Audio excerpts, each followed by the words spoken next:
Hey there, wine enthusiasts! Welcome back to another episode of Wine-O-Meter, weekly wine news, where we uncork the latest happenings in the wine world. I'm Amy. And I'm Chris. Before we jump in, don't forget to subscribe wherever you listen to podcasts. Seriously, it keeps our corks popping and glasses full, so thanks in advance. We're thrilled to see our wine-loving family grow.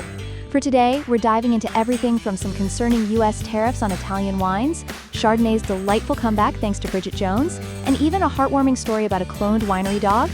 And we'll share some fun recommendations for the perfect wines to pair with our favorite guilty pleasure TV shows. I'm ready. Let's pour into these stories.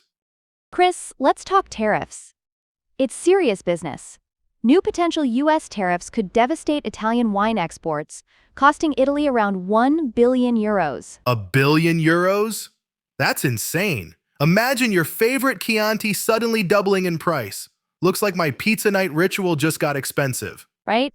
Wine experts are concerned it'll hit staples like Prosecco and Chianti hardest, potentially pricing many Americans out of their favorite bottles. Honestly, it makes me want to stockpile bottles right now. Typical millennial strategy.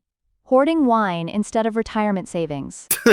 Hey, I have my priorities. Better add another wine fridge. Anyway, speaking of millennials, Amy, have you been noticing more people choosing to drink more Chardonnay lately?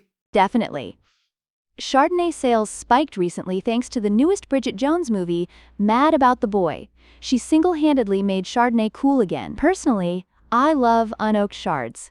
Remember when Chardonnay was like the flip phone of wines? Nostalgic, reliable, but definitely not something you'd flaunt at a party? Yes, I've had plenty of friends at brunch saying it was like the pumpkin spice latte of wines. Good, but too basic. Now it's making a stylish comeback. Poor Pinot Grigio probably feels like the sibling replaced by a newer model. Don't worry, Pinot Grigio. Your day will come. In positive news, the Black Vines Festival just celebrated its 14th successful year highlighting Black-owned wineries. I love this. It's about time we see more diverse representation in wine. Stories and perspectives matter just as much as what's in the bottle. Exactly. Events like this encourage consumers to explore wines they might not otherwise discover. Diversity truly enriches the wine community. Plus, who doesn't want to find their next favorite wine from a talented new winemaker? Cheers to supporting diversity in wine and everywhere else. Now to some big corporate drama. Constellation Brands, the giant behind brands like Kim Crawford and Meiomi, is considering an exit from the wine market. Whoa, that's huge. They've been wine powerhouses for years. If they exit, it could really reshape the wine aisle at our local stores. True, they're thinking about doubling down on beer and spirits. But what does this mean for their wine brands? Hopefully they land somewhere good.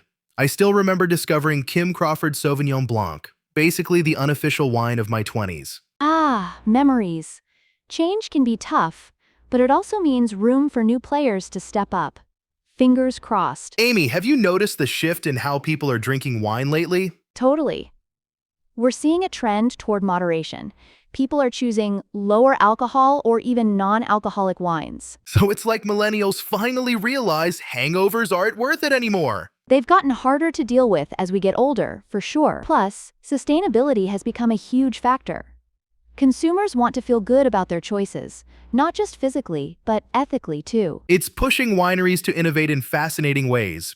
From eco-friendly packaging to organic vineyard practices, the industry's definitely evolving. I've actually been getting into organic and sustainable wines, also known as bio wines, lately.